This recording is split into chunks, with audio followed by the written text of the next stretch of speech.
Okay, so this is the process of taking out the filament.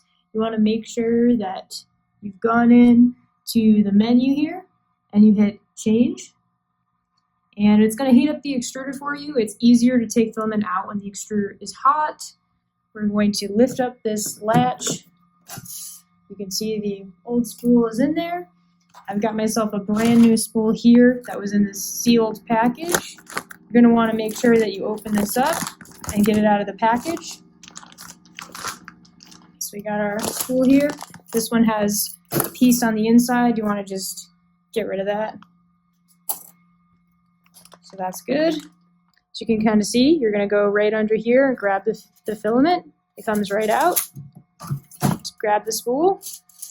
We're going to just tie this guy off so that it doesn't go everywhere. So that's good.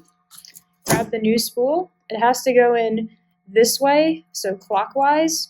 That's how it's going to feed. So what I like to do is grab the end of this and take a pair of snips and just give it a nice clean piece to feed through.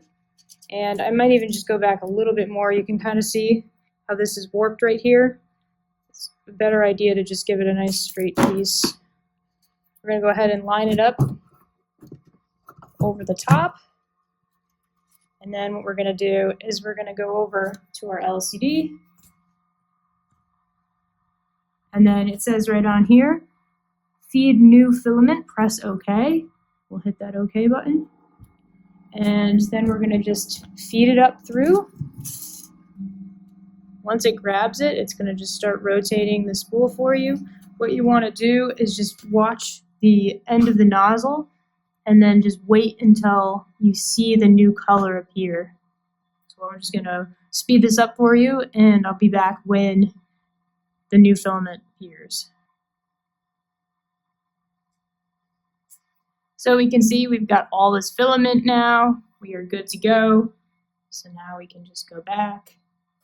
Go ahead and grab this goopiness. Don't need that. Clean up the interior here. Don't need this piece.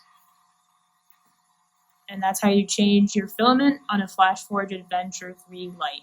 Hope this helps. If you liked the video, smash that thumbs up button. Leave a comment with your questions below. I'm Liz from Learn Robotics, and I'll see you next time.